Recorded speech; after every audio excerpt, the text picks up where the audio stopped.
राजस्थान सरकार का अंदरूनी बहरान हुआ गहरा। दोबारा हुई कांग्रेस लेजिस्लेचर पार्टी की मीटिंग में नायब वजीर आला सचिन पायलट के न पहुंचने पर पायलट समेत 3 वज़रा को उनके ओहदों से हटाया गया। सचिन को रियासती सदर के ओहदे से भी हटाया। कानपुर में पुलिस एहलकारों के कत्ल के मामले में ADG law and order Prashant Kumar ने आज तफसील से दिया बयान। प्रेस कॉन्फ्रेंस में मुजरिमों के पास से बरामद हथियारों को दिखाया। बताया सभी गोलियां पॉइंट ब्लैंक रेंज से दागी गईं। बलरामपुर में राप्ती के सैलाब से पैदा सूरत हाल का वजीर आपाशी महेंद्र सिंह ने किया हवाई सर्वे। राप्ती नदी पर चरगाह बांध की मरम्मत के काम का भी किया मुआयना। राहत और बचाव का कर लिया जायजा।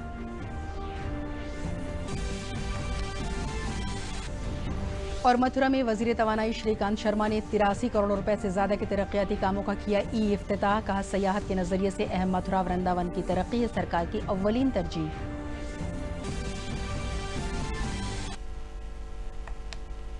आदाब, मैं हूं ज़ीबा शहाब और अब खबरें तफसील से। राजस्थान में सियासी बहरान बरकरार है। राजस्थान कांग्रेस लेजिस्लेटर पार्टी की दूसरी मीटिंग में बड़ा फैसला लिया गया।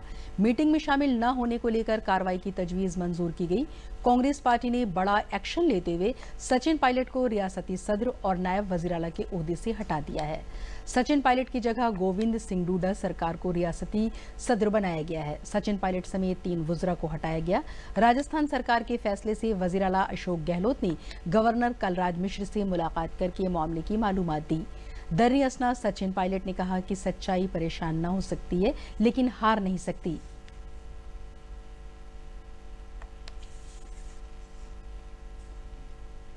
उत्तर प्रदेश के ADG law and order Prashant Kumar ने आज एक प्रेस कॉन्फ्रेंस में कानपुर वाक़े और इससे मुताल्लिक एनकाउंटर की तफसीली मालूमात दी। उन्होंने कहा कि विकास दुबे के साथ बदमाशों ने नुकीले हथियार और बंदूकों का इस्तेमाल करते हुए 3 जुलाई को बिकरू गांव में 8 पुलिस एहलकारों का कत्ल कर दिया था। मुलजिमान ने उनके हथियार लूट लिए थे, जिसमें एक AK-47 भी शामिल थी। एडीजी ने बताया कि आज शशिकांत नाम के एक गैंगस्टर को गिरफ्तार किया गया है।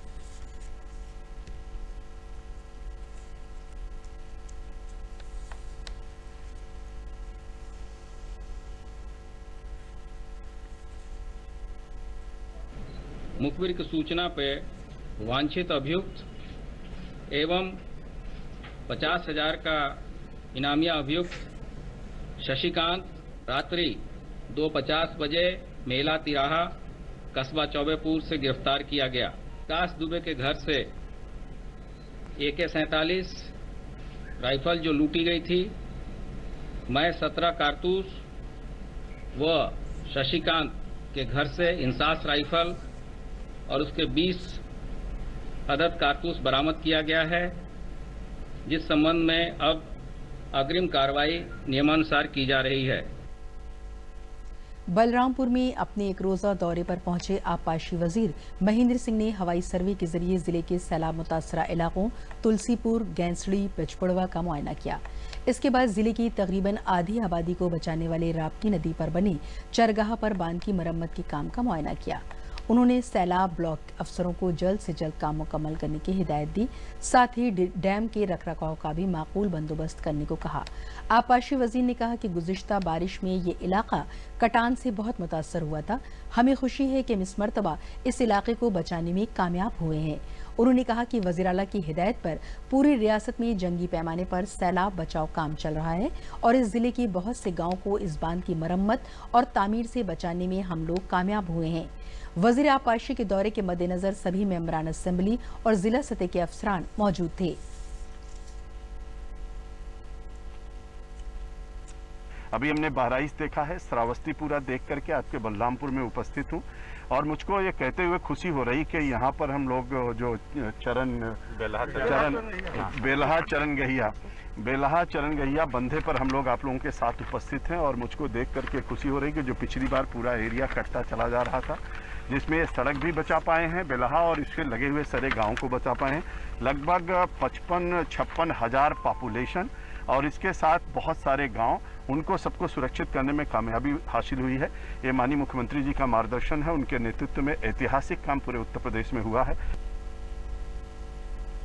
मथुरा में नगर निगम के जरिए कराए जाने वाले 83 करोड़ रुपए से ज्यादा के तरक्याती कामों का वजीर तवानाई श्रीकांत शर्मा ने इफ्तिताह किया। वजीर तवानाई ने कहा कि वजीर आजम नरेंद्र मोदी और वजीर आला योगी आदित्यनाथ की तरगीब से मथुरा जिले में तरक्याती काम कराए जा रहे हैं। जिला उनकी पहली तरजीह है। यही नहीं, बहुत जल्द स्मार्ट सिटी प्रोजेक्ट के लिए भी 250 करोड़ रुपए मख्तस किए जाने वाले हैं, जिससे तरक्याती काम कराए जाएंगे। वजीर मौसूफ ने नगर निगम के कामों की सताइश करते हुए पूरी टीम को मुबारकबाद दी। वजीर तवानाई के जरिए इफ्तिताह किए गए कामों में नगर निगम मथुरा और वृंदावन के जरिए सड़क नाली तामीर के 35 प्रोजेक्ट, 5 पब्लिक बैतुल खला की तामीर, रास्तों पर रोशनी का इंतजाम, पीने के पानी के सिलसिले में कराए गए 3 काम, जिला शहरी तरक्याती अथॉरिटी के जरिए सड़क और नाली की तामीर के काम, सीवरेज और ड्रेनेज इकाई, जल निगम के जरिए पानी की सप्लाई के काम शामिल हैं। ब्रज का संपूर्ण विकास, चौमुखी विकास का इच्छा लंबे समय से ब्रजवासियों की थी और अब धीरे धीरे वह कार्य जमीन पर दिखने लगा है। अब बांके बिहारी की कृपा से मथुरा के विकास के लिए सबसे पहले, जैसे ही सरकार 2017 में बनी, सबसे पहले मथुरा नगर निगम का प्रस्ताव पारित कराया गया। ब्रज के विकास के लिए ब्रज विकास बोर्ड का गठन किया गया और मथुरा को स्मार्ट सिटी के अंदर शामिल कराया गया। उन कॉलोनियों में हर सड़क पक्की हो, उसकी शुरुआत हमने कर दी है। हर घर में स्वच्छ पीने का पानी पहुंचे, इसकी चिंता हम लोग कर रहे हैं। पहले चरण में लगभग 176 किलोमीटर की पानी की पाइपलाइन डाली जा रही है और कुल 950 किलोमीटर पानी की पाइपलाइन डाली जानी है। और पहला चरण हमारा 2021 तक, ये पहला चरण हमारा पूरा हो जाएगा। इसी के तहत हर घर से सीवर लाइन को कनेक्ट करने का काम भी है। उसमें भी लगभग 1000 किलोमीटर सीवर की लाइन भी डलनी है। हर गली में उजाला हो, स्ट्रीट लाइट व्यवस्थित हो, इसकी चिंता हमारी सरकार कर रही है। और हम धन्यवाद देंगे अपने मुख्यमंत्री जी को कि उन्होंने 250 करोड़ स्मार्ट सिटी के तहत मथुरा वृंदावन को दिया है। ब्रज विकास बोर्ड के तहत लगातार पैसा हमारी सरकार मथुरा वृंदावन के विकास के लिए दे रही है। तो मथुरा का चौमुखी विकास हमारी सरकार की प्राथमिकता में है, क्योंकि हमारा मथुरा वृंदावन खारे पानी की हमारे यहाँ बहुत ज्यादा बहुतायत है। हर घर में गंगा जल पहुंचे, उसका शुभारंभ हमारी सरकार के द्वारा कर दिया गया है। आगरा में बढ़ते कोरोना के केसेस पर काबू पाने के लिए पेट के कीड़े मारने वाली दवा हॉटस्पॉट इलाकों के साथ ही तिब्बी एहलकारों को दी जाएगी। कोरोना का कम्युनिटी ट्रांसमिशन तो नहीं हो रहा है, ये देखने के लिए सीरो सर्वे में खून के नमूने लेकर कोरोना एंटीबॉडी जांच कराई जाएगी। ताज के शहर आगरा के सर्किट हाउस में additional chief secretary Amit Mohan Prasad ने आगरा, मथुरा और फिरोजाबाद के अफसरों के साथ जायजा मीटिंग में कोरोना की रोकथाम और इससे हो रही अमवात को कम करने पर गौर-व-फौज किया। एडिशनल चीफ सेक्रेटरी ने मुंबई के धारावी में कोरोना वायरस की रोकथाम के लिए इस्तेमाल की गई पेट के कीड़े मारने वाली दवा आइवरमेक्टिन पर तबादले ख्याल किया। उन्होंने कहा कि इस दवा को हॉटस्पॉट, झुग्गी बस्तियों और क्लस्टर में दे सकते हैं। साथ ही तिब्बी एहलकारों को भी ये दवा दी जानी चाहिए, जिससे ये दवा वायरस पर ब्रेक लगाया जा सके। उन्होंने सैनिटाइजेशन, मास्क इस्तेमाल और जिस्मानी दूरी के साथ 5 दिन खुल रहे बाजारों में सख्ती के ज़ाब्तों पर अमल करने की हिदायत दी। उन्होंने मीडिया से बात करते हुए कहा कि शुरू में आगरा कोरोना का ग्राफ तेजी से बढ़ा था, लेकिन बाद में कोरोना का फैलाव और मौत की तादाद में कमी हुई है, जिसके लिए जिला इंतजामिया की हौसला अफजाई की गई।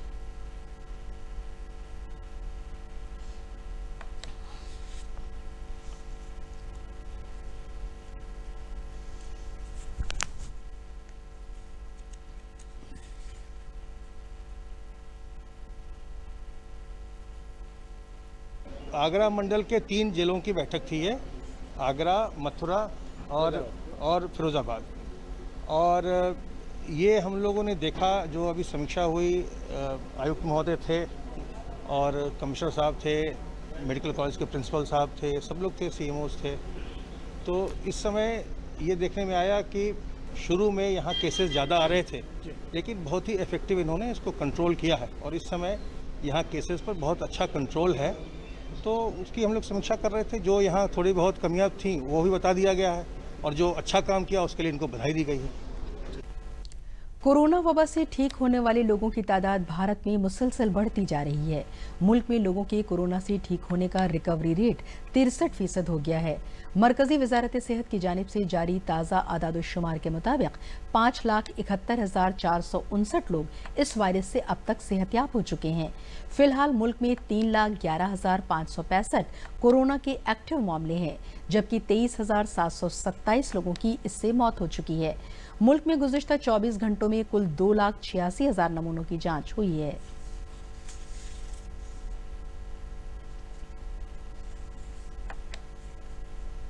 कोरोना की सिर्फ एक दवा है, 2 गज दूरी, मास्क पहनना जरूरी और साफ सफाई। गंगा के घाटों पर गूंज रहे इस नारे के साथ गंगा कन्वीनर की जानिब से चलाए गए इस प्रोग्राम में काफी तादाद में मल्लाह और पुरोहित जमा हुए। गंगा कन्वीनर कमेटी ने शहरियों को आलमी वबा से लड़ने और गंगा को साफ रखने का सबक सिखाया और उनके दरमियान मास्क भी तकसीम किए। कोरोना संक्रमण के खिलाफ आवाज बुलंद करने और एहतियात बरतने की अपील करते हुए वाराणसी के दशाश्वमेध घाट पर नमामि गंगे की टीम के माध्यम से संदेश दिया गया।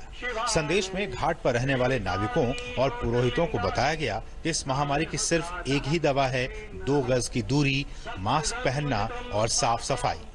कोविड-19 के फैलाव को रोकने के लिए नाविकों, पुरोहितों और पूजन सामग्री बेच रहे दुकानदारों के बीच मास्क वितरण किया गया। साथ ही गंगा और घाटों की सफाई के लिए लोगों से अपील कर जागरूकता अभियान भी चलाया गया। इस कोरोना नामक जो कि महामारी है, कोविड-19 भी कहते हैं, इसको दूर करने की एकमात्र दवा, सिर्फ एकमात्र दवा है 2 गज की दूरी, चेहरे पर मास्क और साफ सफाई बनाए रखना। कृष्णमाधारयामि सकल कलश भंगे। श्री गंगाष्टकम का पाठ कर गंगा से कोरोना के जड़ मूल से विनाश के लिए गुहार लगाई गई। संयोजक राजेश शुक्ला ने कहा कि गंगा और घाटों पर साफ सफाई रखने से हमें कोरोना जैसी कई बीमारियों से छुटकारा मिल सकता है। गंगा रूपी भारत के वैभवशाली संपदा का संरक्षण करना अनिवार्य ही नहीं बल्कि अपरिहार्य है।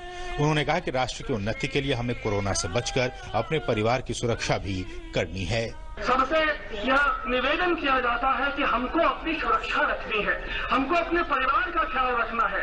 इसलिए यह मास्क का लगाना कितना भी जरूरी है, ये हमें जानकारी होनी चाहिए, क्योंकि राष्ट्र की बात है, राष्ट्र को हमें निरंतर आगे बढ़ाना है।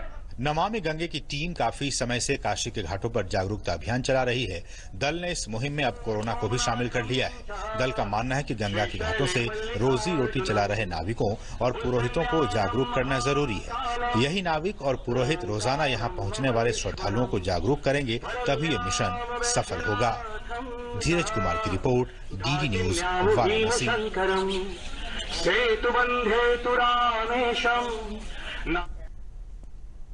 दुनिया के कई हिस्सों में नजर आने वाला दुमदार तारा न्यू वॉइस आज से भारत में नजर आएगा। दुमदार तारा C2020 F3 जैसे न्यू वॉइस के नाम से भी जाना जाता है। भारत में 20 दिनों तक दिखाई देगा। आसमान में शुमाल मगरबी सिमत की जानिब तर ये दुमदार तारा आइंदा 20 दिनों तक गुरूब आफ्ताब के बाद 20 मिनट तक नजर आएगा। शाम के वक्त ये दुमदार तारा आसमान में और ऊपर की जानिब जाएगा और काफी वक्त तक नजर आएगा। दूरबीन की मदद से इसे आसानी से देखा जा सकता है। बेल्जियम में आज सुबह न्यू वॉइस को देखा गया। टाइम लैप्स वीडियो में इसे गैस और धूल को पीछे छोड़ते हुए आसमान में गुजरते हुए देखा जा सकता है। अफ्रीका, ईरान और पाकिस्तान के रास्ते से भारत में दाखिल हुई टिड्डियों ने जहां फसलों को भारी नुकसान पहुंचाया, वहीं लखनऊ पहुंचकर CAR CMAP के रिसर्च फार्म पर भी हमला किया और उन्होंने आम की फसल को भी बहुत नुकसान पहुंचाया, लेकिन CMAP में लगे अद्वियात के पौधों को नुकसान नहीं पहुंचा पाई। इसमें मेंथा, गिलोई, अश्वगंधा, सफेद मूसली जैसे पौधे शामिल हैं। साइंसदानों ने इस पर रिसर्च शुरू कर दी है। उनका मानना है कि इन पौधों से ऐसे केमिकल तैयार किए जा सकते हैं जो इको फ्रेंडली हों। सीमैप के डायरेक्टर डॉक्टर प्रमोद कुमार ने कहा कि जल्द इस पर रिसर्च की जाएगी और टिड्डियों के खिलाफ ऐसा नेचुरल केमिकल तैयार किया जा सकता है जो टिड्डियों को खत्म कर दे।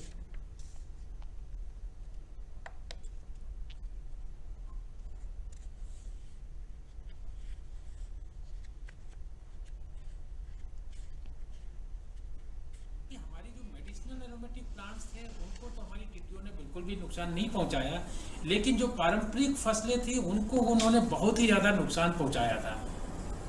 इसके बारे में जब हमारे जो किसान जो सीमैप से जुड़े हुए हैं आसपास के एरिया में, उनसे जब हमने बात की तो उन्होंने भी इस चीज़ की पुष्टि की कि हाँ, उनके जो मेडिसिनल एंड एरोमेटिक प्लांट्स लगे हुए थे उनको बहुत ही कम नुकसान हुआ है।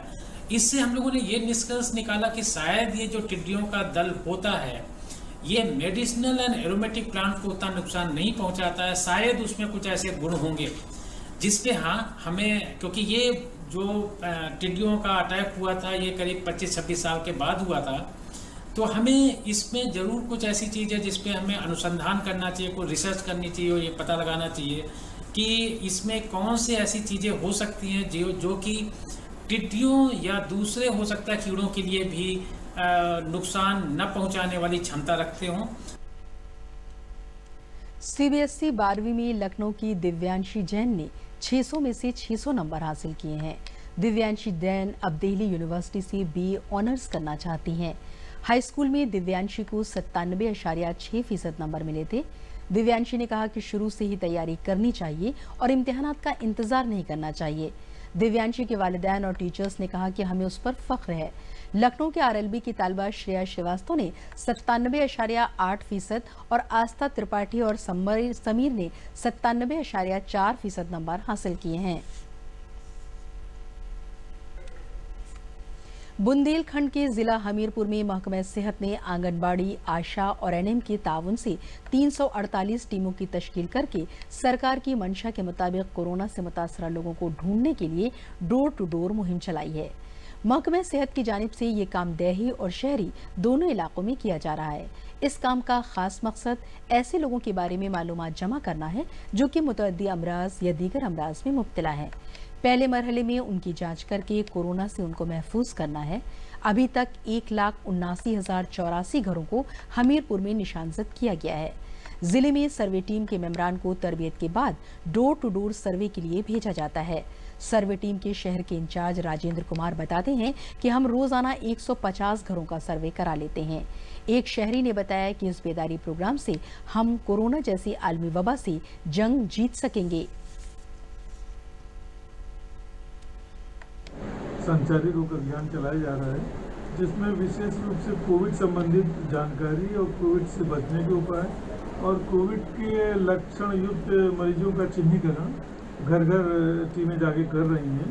उसमें हमारे जनपद में 348 टीमें बनाई गई हैं और एक टीम में 2 सदस्य होते हैं और उसमें से आशा और आंगनवाड़ी, इनके पास इनको ट्रेनिंग दी गई है और साथ ही इनको pulse oximeter and infrared thermometer दिए गए हैं, जिससे ऐसे व्यक्तियों की जो कि जिनमें लक्षण होते हैं उनको पहचानने में आसानी है।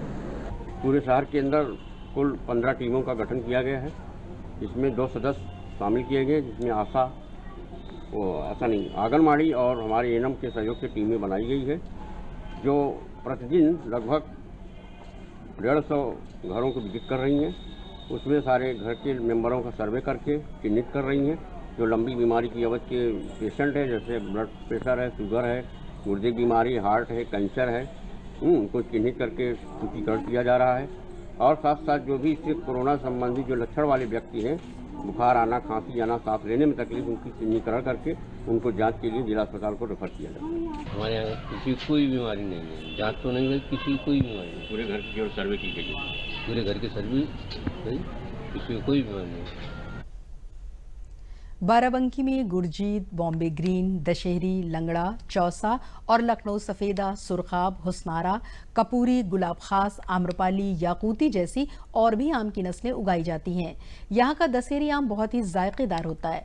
खास बात यह है कि यहाँ पैदा होने वाला दशहरी आम ज्यादा दिनों तक चलता है, इसलिए ताजिर यहाँ के आम को ज्यादा तरजीह देते हैं। गुलाब खास सुर्ख आम चूस कर खाने का एक अलग ही मजा है। जिले में इस मरतबा आम की अच्छी फसल हुई है। तकरीबन 16,500 हेक्टेयर रकबे में आम की खेती होती है और जुलाई माह तक आम रहता है। इस मरतबा तकरीबन 1.5 लाख मीट्रिक टन पैदावार हुई है।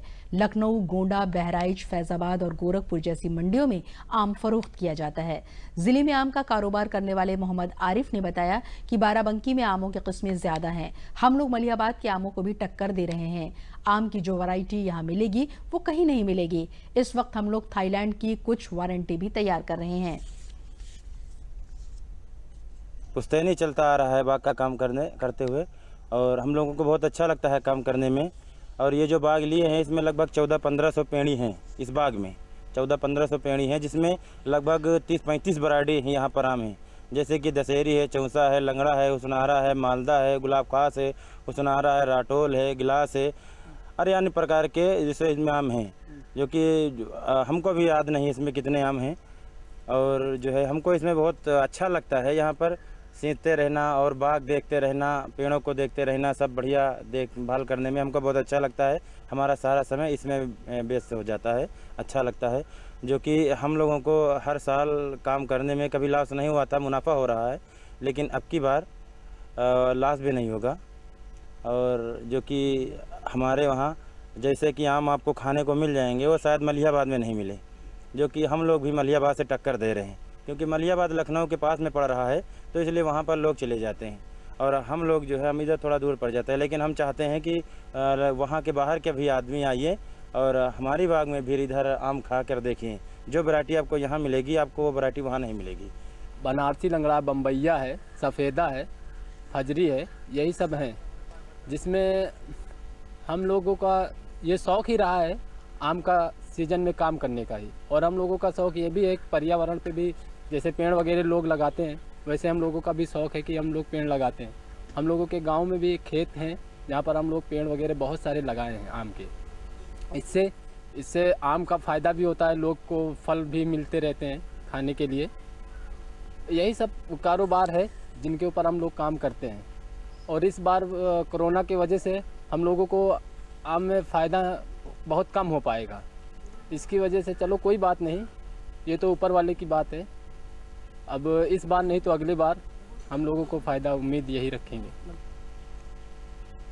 वज़ीर आज़म की खुद पर मुनहसर भारत के नज़रिए को अमली जामा पहनाने के लिए लॉकडाउन के दौरान वर्क फ्रॉम होम में जुटे फतेहपुर ज़िले के बिंदकी मेरकपुर के बाशिंदे बीटेक तालिब इल्म प्रखर सोनी ने ऑटोमेटिक मिस्टर सैनिटाइज़र मशीन 10 दिनों में तैयार की है। इस मशीन में अल्ट्रासोनिक सेंसर और चिप लगी हुई है। सेंसर के सामने हाथ आते ही 3 सेकंड में हाथ पर 3 से 4 बूंद सैनिटाइजर गिरता है। ये मशीन सस्ते मसनूआत की जानिब एक कदम है। इस मशीन में खास बात यह है कि इस मोबाइल से इसे आप कनेक्ट करके भी चला सकते हैं। इसको चलाने में सिर्फ 5 वॉट बिजली खर्च होगी और सैनिटाइजर की भी बचत होगी। प्रखर सोनी ने बताया कि इस मशीन से कोरोना वायरस फैलने का खतरा कम रहेगा, क्योंकि सैनिटाइजर बोतल को बार बार छूना पड़ता है, लेकिन इसे छूने की जरूरत नहीं पड़ती। हाथ दिखाने से ही सैनिटाइज हो जाएंगे। भीड़ भाड़ वाले इलाकों में इसे रखा जा सकता है। इस मशीन को बनाने में ultrasonic sensor, micro controller, water pump और घरेलू अशिया लगाई गई हैं।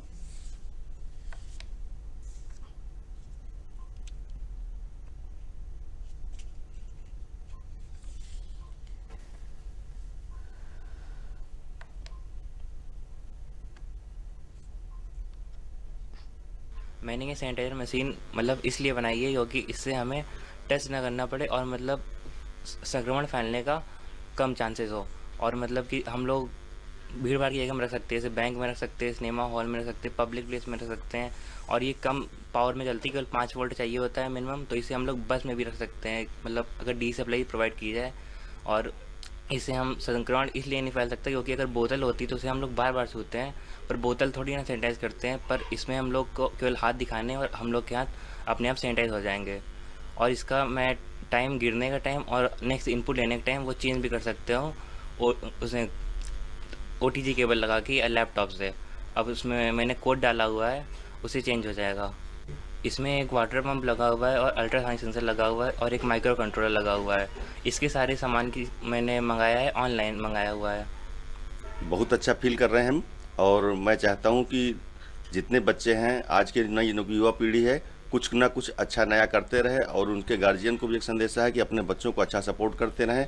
प्रधानमंत्री मोदी जी का जो आह्वान है हमारा आत्मनिर्भर भारत का, तो उसमें हम कोरोना से लड़ने के लिए और इस देश को आगे ले जाने के लिए ये बहुत ही बढ़िया पहल मुझे लगती है, जिसमें हम कोरोना से तो जवाब दे ही सकते हैं, हम कमरा सैनिटाइज कर सकते हैं, और अगर ये एक ज़रूरत के जैसे सामान हमने बनाया है कि इसमें पावर कंट्रोलर है और सब काफ़ी सारी चीज़ें हैं, तो अगर इसको आगे ले गए तो ये एक बढ़िया बिजनेस आइडिया भी हो सकता है, जिसको हम काफ़ी जगह इस्तेमाल कर सकते हैं। हम कोर्ट में इस्तेमाल कर सकते हैं, हम तहसील में इस्तेमाल कर सकते हैं, हम चलते हुए मतलब किसी बसेस में या गाड़ी में इस्तेमाल कर सकते हैं जहाँ पर ज़्यादा लोगों को ले जाना है।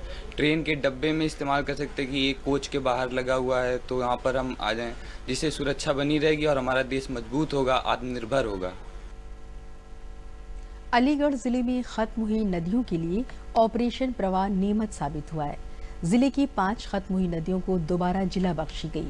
अब नदियों में पानी के बहाव के साथ कलकल की आवाज सुनाई दे रही है और किसानों को आपाशी में दिक्कत नहीं होगी। लॉकडाउन के 3 महीनों में 5 नदियों को दोबारा शुरू किया गया। वहीं तकरीबन 80 गांव के 5000 लोगों के लिए 47,000 काम के दिन वज़ी किए गए। इनमें करवन, सेंगर, नीम, रुतबा और छोइया शामिल हैं। अब 3 महीनों में जिले की सरहद में 106 किलोमीटर खुदाई की गई। किसानों का कहना है कि नदियों में पानी आ जाने से खेतों में आपाशी की सहूलत मिली है और गांव में आबी सतह बढ़ गई है।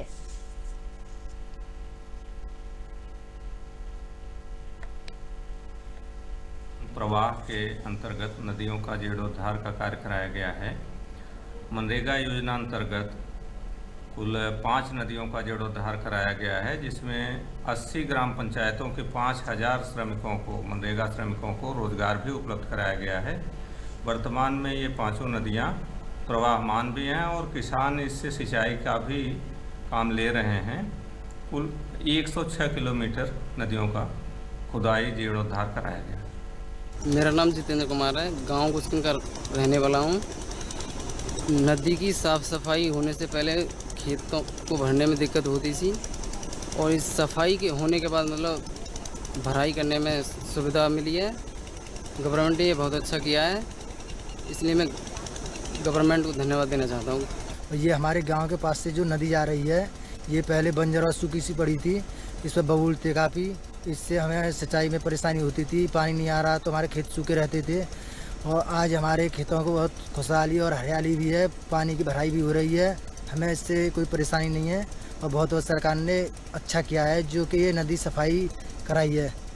सरकार के लिए बहुत बहुत धन्यवाद। जब से नदी की साफ़ सफाई हुई है सर, जब से हमें खेती करने में और पानी लगाने में सर आसानी हुई है, और जब से नरेगा के तहत ये भी काम हुआ है तो सर हमारे गांव का नदी से जल स्तर भी बढ़ा है और बहुत अच्छा लग रहा है। इससे सरकार का बहुत बहुत आभार, धन्यवाद व्यक्त करते हैं यूपी सरकार का। मुसलसल हो रही बारिश के सबब घाघरा नदी की आबी सतह खतरे के निशान से ऊपर पहुंच गई है।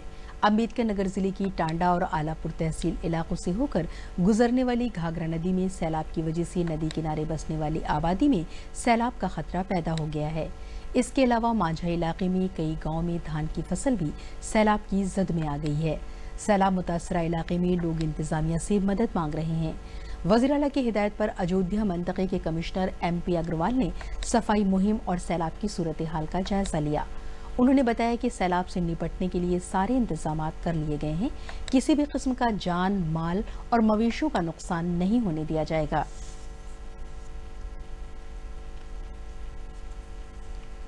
मेनली कोरोना के लिए और संचारी रोग के लिए तथा बाढ़ नियंत्रण के लिए माननीय मुख्यमंत्री जी ने निर्देशित किया है सभी उच्च अधिकारियों को कि अपने अपने ज़िलों में जाएं।